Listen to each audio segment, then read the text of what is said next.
Hi, I'm Cyclops Joe. Welcome to Cyclops Tutorials, where I work on editing, mainly focused on the LumaFusion app. Now, to get the app, all you have to do is go to the App Store or the Google Play Store, depending on whether or not you're on Apple or you're on Android. But once you go there, just go to the search bar, punch in LumaFusion, and it'll come up right away. The beauty of this app, as far as an editing app, it's a one-time purchase. There's no subscription. There's no monthly fee. You get LumaFusion, and it's yours forever. Now, they do have a few upgrades we'll look at a little later, but to start off with, you certainly do not need them. Now, it's going to ask for full access to the microphone. It's going to ask for access to your photos. Go ahead and grant access across the board. And all the little upgrades that come up on the pop-up, just close it for now. Now, once you open up the app, at the very bottom right, there's a little question mark. That's your Help and Settings tab.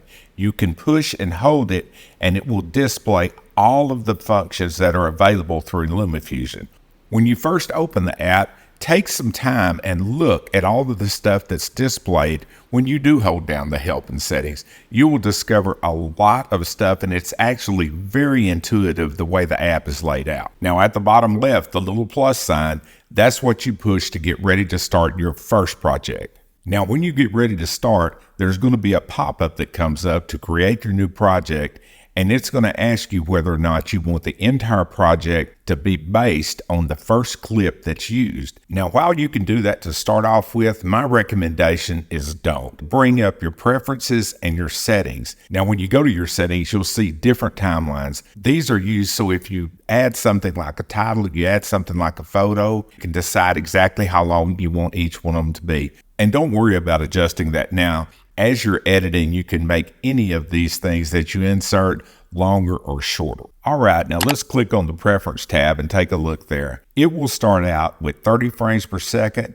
Right here, you can adjust it up or down depending on what you need for the project. My recommendation is either using 24 or 30 frames per second. If you're just starting out and you're using your phone almost certainly will be recording in 30 frames per second. That's where most phones are set up for default for the video settings. Immediately below that is your aspect ratio. For guys that don't know, YouTube's default aspect is 16:9, where vertical content such as TikTok is 9:16. There's a lot of other aspect ratios you can choose from depending on what you want to do. But 16:9 and 9:16 will take care of 90% of everything you ever want to do. And directly below that is where you can choose your color space. Now, by default, it's Rec 709. That's the default color setting for almost everything.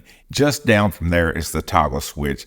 The toggle switch will let you flip back and forth between choosing whether or not you want the entire project based around the frames per second of the first clip that's inserted. The reason I recommend picking this manually is that if you have filmed with 30 frames per second and with a second device, you insert a clip there and it's filmed at 60 or 24, it can look really jumpy. At 60, that's where you can reduce the speed to half speed and you'll have slow motion. But if you put a 24 frame per second time clip in a 30 frame per second or vice versa, it'll look real choppy. And there's one more tab after that, and you can decide whether or not to back it up to iCloud. To practice with, I would not back it up to iCloud. You'll use a lot of memory up really fast. And from there, to start out with, I wouldn't change anything on my preferences. The only thing might be the preview, and if you have a super slow computer, on the preview you can choose between fast, good, balanced, and you may want to go down to something like the fastest. If you have a super fast computer, you can go to best, and that'll give you the best preview that you can get as you're editing the video. Next main tab over is your features, where you can go on there and see what all is new in the 5.0 version, and also is the cleanup. This is how you can get rid of files. As you're editing, it'll store the files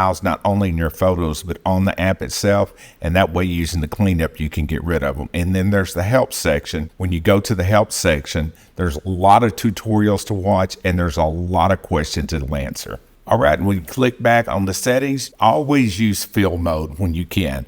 Now get ready to start your project. You'll push the button all the way to the left, brought it up, and it's going to start on the first clip. It's going to use that because I forgot to toggle it off before I got off. Right here, I'm toggling the thing back off so that I can make sure and go 30 frames per second, 16:9, and standard Rec 709 color space. All right, now once you get ready to start your project. Push the plus button on Create a Project, and at the very top, you can choose between all photos, videos, albums, a lot of different things to choose from to start your first project. And right there at the bottom right, you can see that window opening. That's where you can change the aspect ratio of the screen. Me personally, this is the way that I normally have the screen set up to work with. And if you touch and hold that little inverted T, you can scroll everything around where if you want a really big preview window, you can have it. If you want to be able to access your photo files and have a large look at that, you can. And good news, from right there, you're ready to actually start editing a video. Trust me, together, we're going to knock this shit right out of the park.